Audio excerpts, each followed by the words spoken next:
Peradaban lembah Sungai Indus merupakan sebuah peradaban kuno yang hidup sepanjang Sungai Indus, yang sekarang merupakan wilayah Pakistan dan India Barat.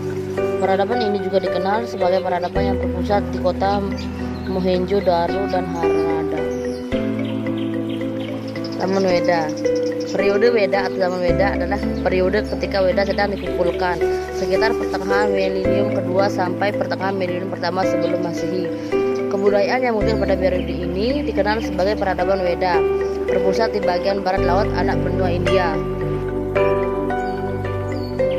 Zaman Brahmana ditandai oleh kitab-kitab Brahmana, yaitu Weda Samhita yang berisi peraturan-peraturan dan kewajiban-kewajiban keagamaan. Berbeda daripada Weda Samhita, kitab-kitab Brahmana disusun dalam bentuk prosa.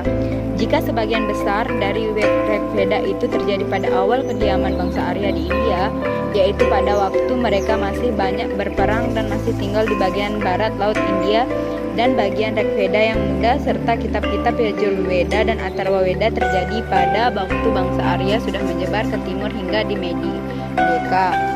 Maka kitab-kitab Brahmana itu terjadi ketika bangsa Arya sudah menetap di bagian timur India utara yang lebih ke timur, yaitu di lembah Sungai Gangga.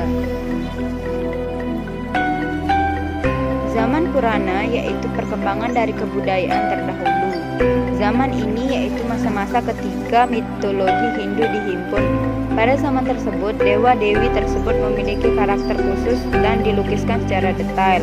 Pada zaman ini pula terjadi kisah epos Ramayana dan Mahabharata yang dipercaya sebagai peristiwa bersejarah.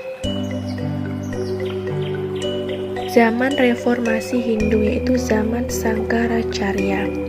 Perkembangan reformasi Hindu pada masa Sangkaracarya dengan mencirikan kekhususannya yaitu dengan munculnya kelompok Vedanta yang mendasarkan diri pada Pratana Traya, yaitu Brahma Sutra, Bhagavad Gita, dan Upanishad atau Vedanta.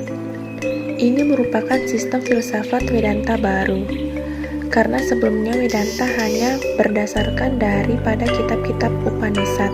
Munculnya perselisihan antara filsafat, baik antara Mimamsa dengan Vedanta, maupun aliran Vedanta itu sendiri, serta munculnya Sampradaya Vaishnava.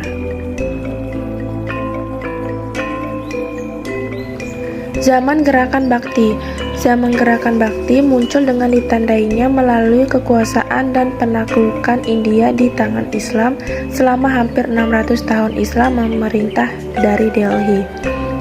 Penggunaan simbol dan pelaksanaan aktivitas agama Hindu sangat dilarang. Jikapun ada pelaksanaannya dipungut dengan pembayaran pajak yang tinggi. Pengaruh Islam pada masa itu yang sangat kuat adalah ajaran Sufi. Ajaran Sufi sangat menekankan kepasrahan yang total kepada Tuhan melalui penyebutan berulang-ulang nama Tuhan. Dan untuk melakukan hal itu perlu tuntutan dari seorang guru.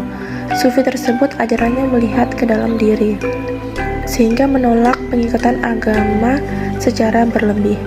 Pengaruh Islam Sufi ini mempengaruhi dan mengakibatkan perpecahan di golongan Vaishnava Vedanta menjadi dua, yaitu golongan pertama prinsip utamanya percaya Tuhan monoteis yang diterima sebagai Tuhan yang berpribadi. Kedua prinsip utamanya menentang pelaksanaan yajna.